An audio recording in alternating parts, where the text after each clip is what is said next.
Hey there, and thank you for listening to the Dream Center Peoria podcast. Dream Center Peoria exists to impact families living in poverty, starting with kids and youth. If you want to learn more about what we're up to at the Dream Center, you can find us online at dreamcenterpeoria.org or on social media at Dream Center Peoria. Thanks for listening.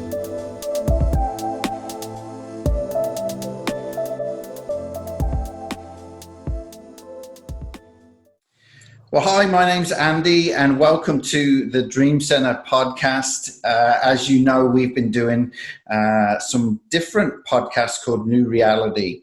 It's a series that we're doing just really highlighting many different people within the community, whether that's within the Dream Center community or the community as a whole.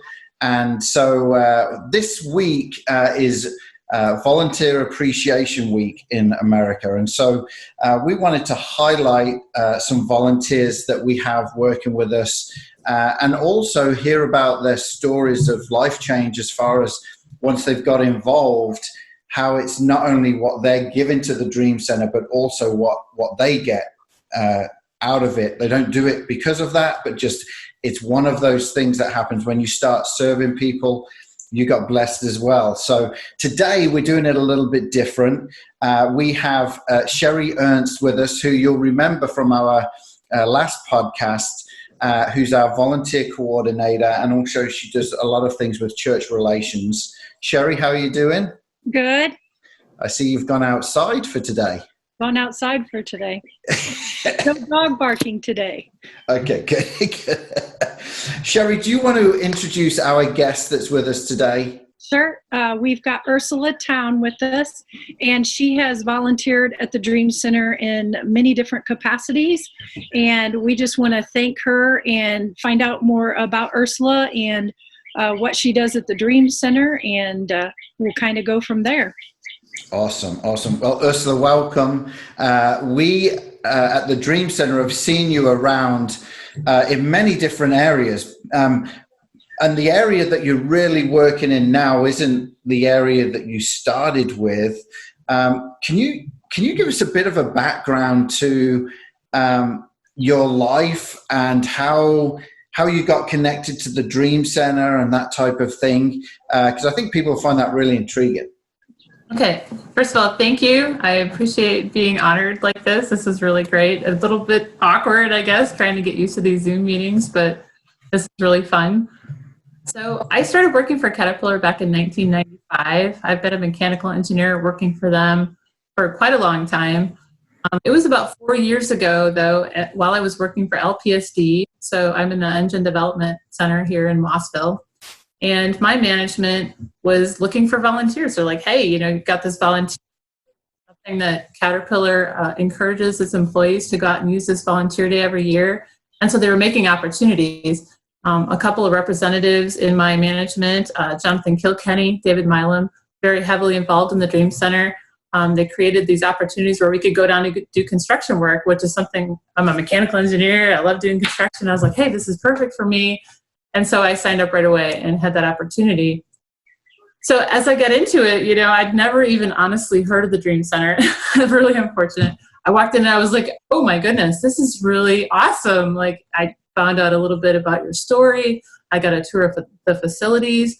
I thought your mission was a really awesome one. After I got done with the construction project, I thought to myself, ding, ding, kind of a little light went on. I work for the Society of Women Engineers. I'm part of that as well in the area.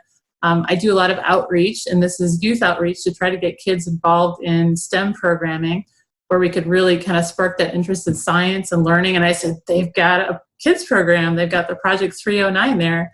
So I got a hold of Robbie Chris initially, and I worked out a schedule so that we could come in, and on Fridays during the school year when they've got the aftercare, that my people, meaning my volunteers that I would organize, would bring our projects, our programs, and our experiments, and we would go ahead and get these kids interested in science. And actually it's just grown from there.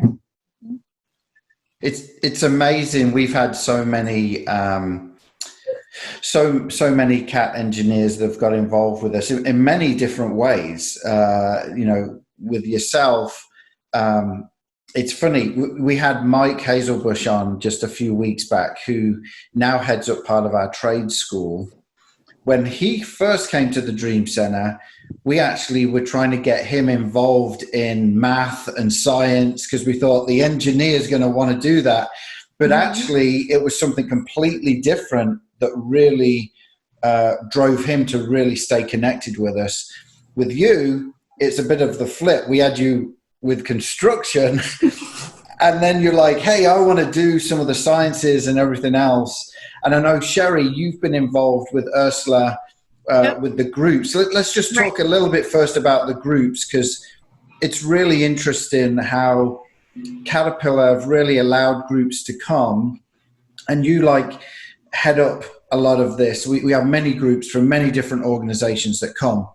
But Sherry, do you just want to talk a bit about that, the groups that come, and how Ursula's group, may have 5 one week, but may have 25 another week, and how we put people in the best places during that time. Right.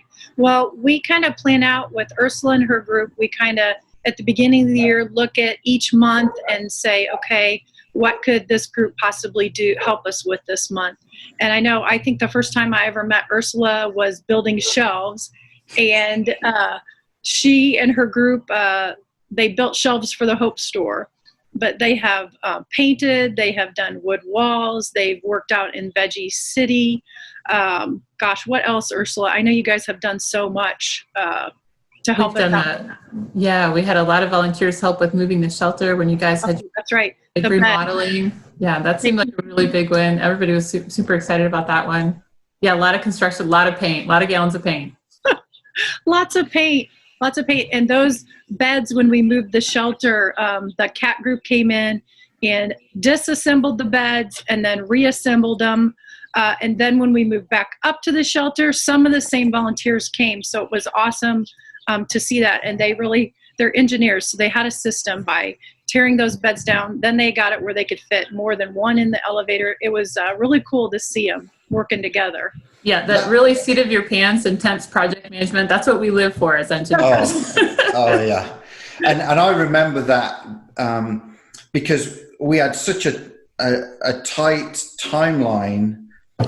Just to let people know what happened, we were about to do a renovation of 2 floors of the Dream Center, turning it into this huge homeless shelter. We already had a homeless shelter on the 1 floor with about 70 beds. But we had to expand because we were getting so many people every night.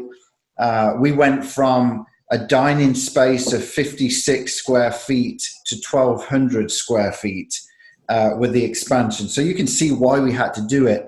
The hard thing for us was we wanted to carry on helping people and treating people with dignity, compassion, and purpose, even in the midst of a huge construction project, which was over $1 million. So one of the things that we had to do was try and figure out, where do we put all of our homeless guests during the construction?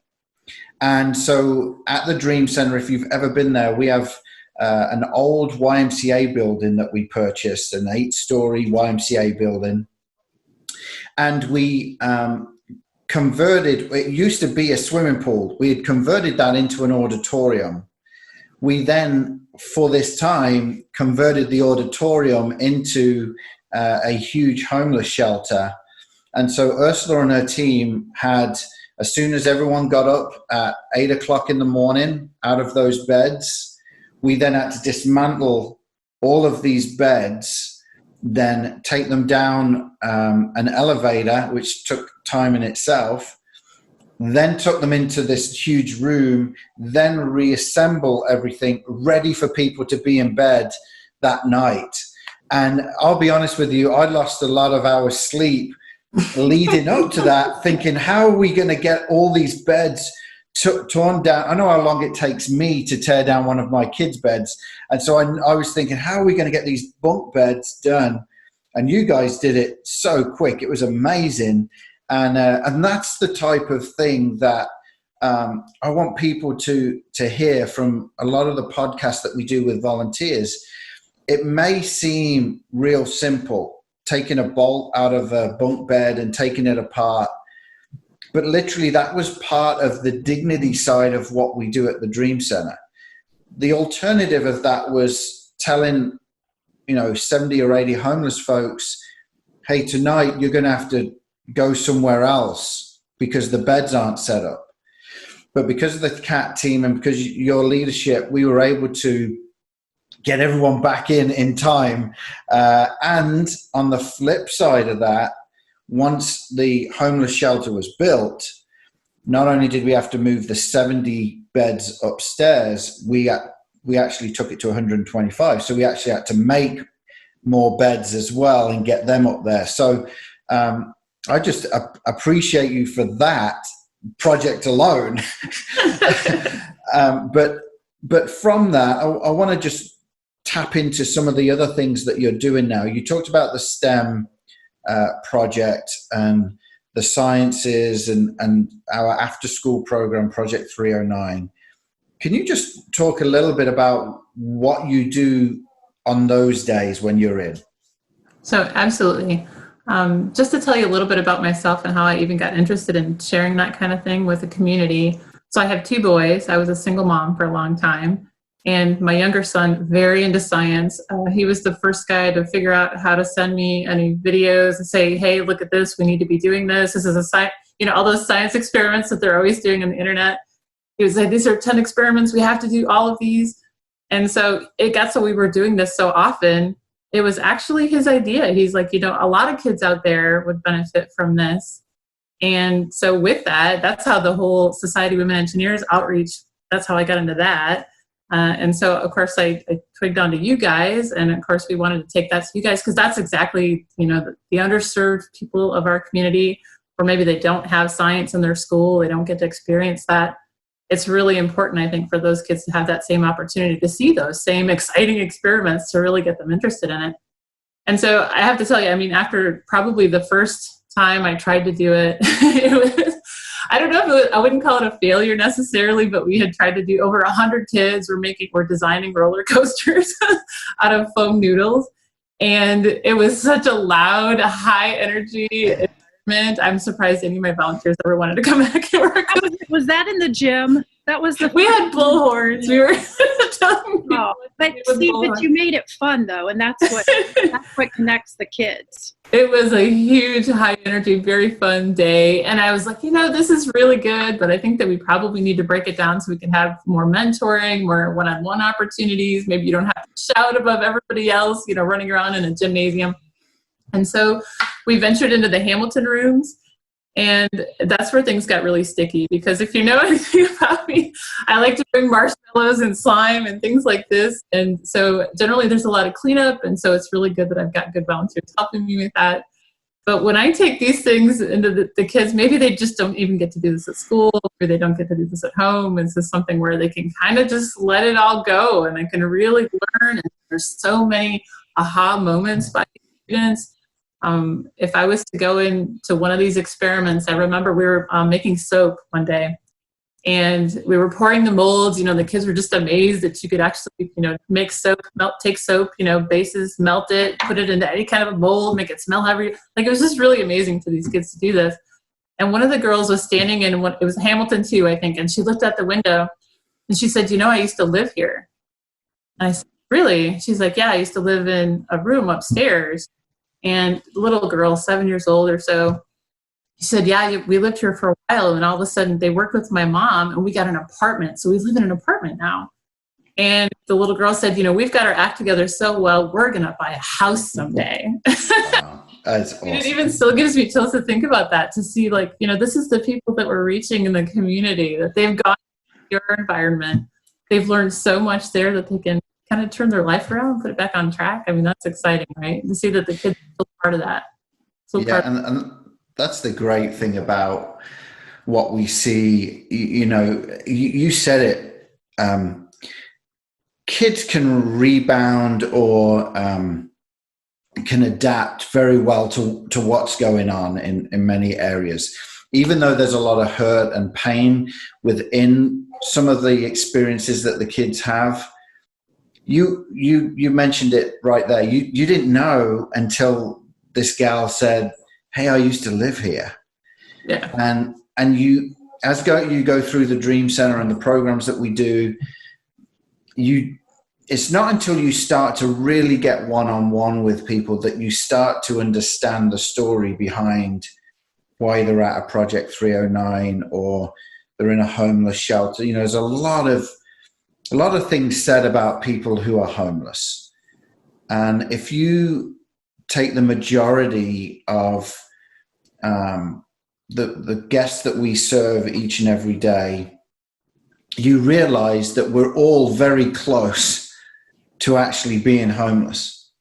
And I'll be honest with you, with the pandemic going on, there's a lot of people right now who don't know where their next check is going to come from because they've been laid off, because now they've got to pay a mortgage payment or a rent.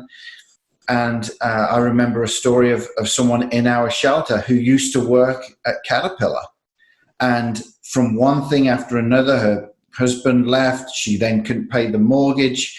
She went behind she lost her job at CAT.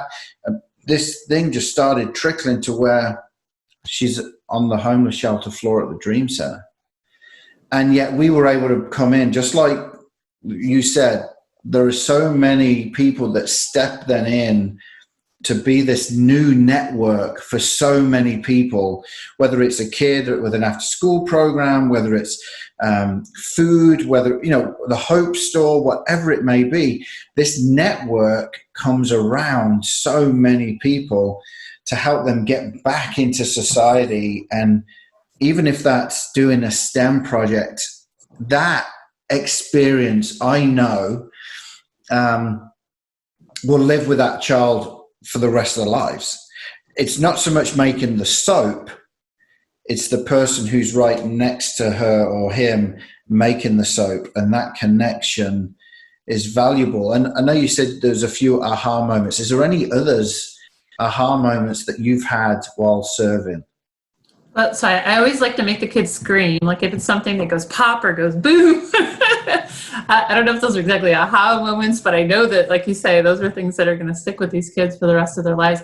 You know, I think it was one of those days, and you wouldn't necessarily think that this would be, for me, such a deep, meaningful moment, but we like to make slime. I think I probably personally have encouraged the filling of the whole, like, central area of Illinois here with slime. There's a lot more slime here than there used to be.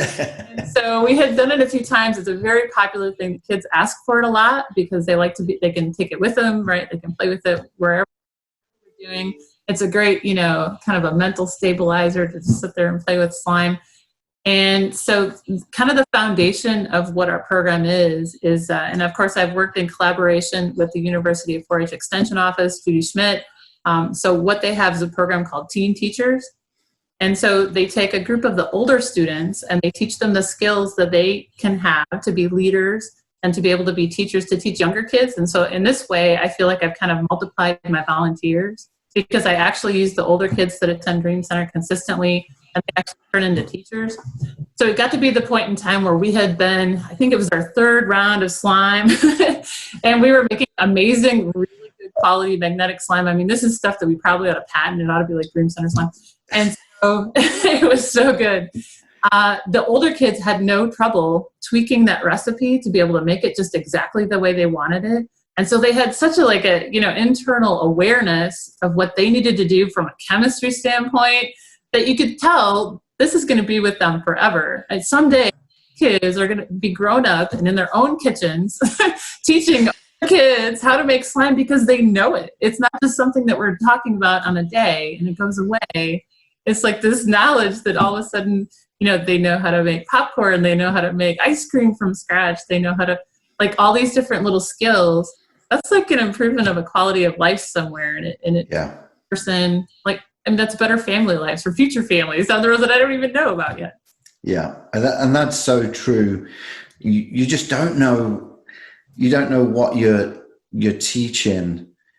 It may think that you're teaching something like making ice cream or soap, but actually what the child may be seeing is how to greet someone or how to look someone in the eye when they're talking. The soft skills that you don't really go out to teach that, but when the students are around others that do that, that's where things really, you understand that you're not just teaching an object lesson, you're actually teaching life. Yeah. I feel like those leadership skills, like you just said, those teen teachers, when they start helping a younger student, it brings them so much awareness of just how to themselves, they kind of look inside and be that leader that maybe they didn't think they could be. It's really amazing actually to see that, and that consistent attendance. This is year after year now that we've seen these back to this program. Yeah.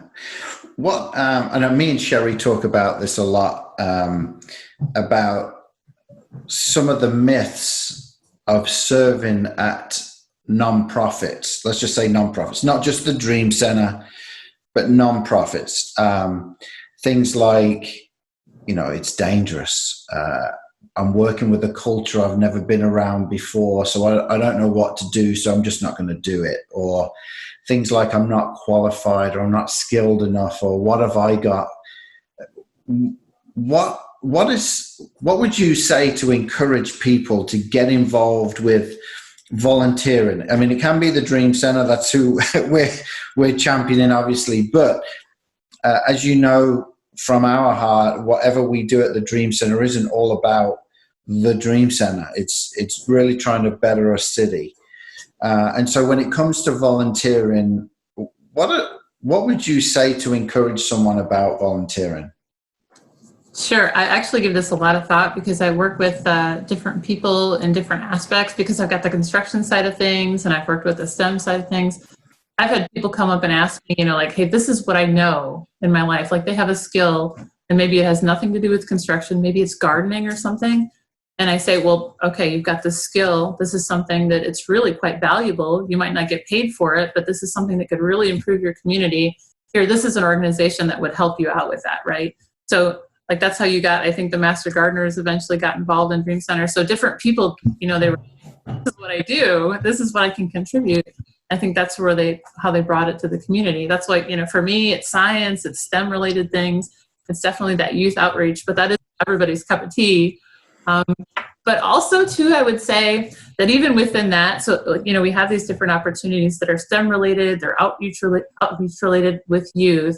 And some people maybe haven't worked in that environment at all. Maybe they just want to come watch, but they sit there and see those moments with the kids. And I think lots of times they learn things about their community that they didn't know. Like, to even learn what these programs are and that they're going on, or even to get a little bit of a hint of what the life is like for the kids that attend programs at the Dream Center. I think there's been so much more learning on that side of things than it even has been maybe with the kids. Because people are now aware of what's going on in the community. I think that's a huge benefit. Massive, yeah. Well, Sherry, why don't you give us the lowdown on if people want to get involved? We've got so many areas of involvement, from what we would call on-ramp type of ministries that are very easy to get involved, whether that's construction and things like that, all the way to, we've got some folks that are retired that are down at the Dream Center 3-4 days a week. So Sherry, can you tell us a little bit about ways people can stay connected, obviously with the Facebook page, if you want to talk about that, and then also how they get involved on our website and things like that? Sure. So the easiest way to get connected is to go to our website, www.dreamcenterpeoria.org. There's a volunteer here button. It sends information, just very basic information to me. Then I can get the volunteer application and all necessary forms back to that person. And then we meet for a one-on-one to discuss what their interests are and what areas in Dream Center might best suit them. So yeah, there's areas with kids, there's areas with our shelters ladies, there's areas where, it's more of a sorting type thing. If you don't want to be around the public, you don't have to be around the public, but it just depends on that person's personality. We always try to match them with what volunteer opportunities we have at Dream Center, and like with what Ursula did. She had an idea to do this STEM program. We didn't have anything going, but she came to us and said, hey, I have this skill, I want to teach it. And now it's, multiplied, and she has lots of volunteers that come in and help her, and the kids absolutely love it. So that's good. Tell us about the Facebook page. Yep. So this is Volunteer Week. So we have volunteers that we're spotlighting throughout this month, and part of next month. We have a lot of volunteers. So on our Facebook page, it's called DCP Volunteers, and people can go there and check out all of our awesome volunteers. Yeah. So just go onto Facebook, type in DCP Volunteers, and this is a page that is separate from our main Facebook page. We created it so that we could stay connected with volunteers quicker. If there was a huge need of volunteers, we could then direct our questions there, rallying people around a different cause. So that's definitely been really, really good. Ursula, I just want to thank you again for being on the podcast today, hearing your story. We're hoping and praying it challenges someone. You said it really clear about coming back, the kids coming back every year and that type of thing. And we have always said that one way to beat poverty is consistency, and being there for especially students. Our mission statement is impacting families living in poverty, starting with kids and youth. And the whole concept there is once we start working with children and young people, that then gives us a bit of a way into the home. And we see that all the time.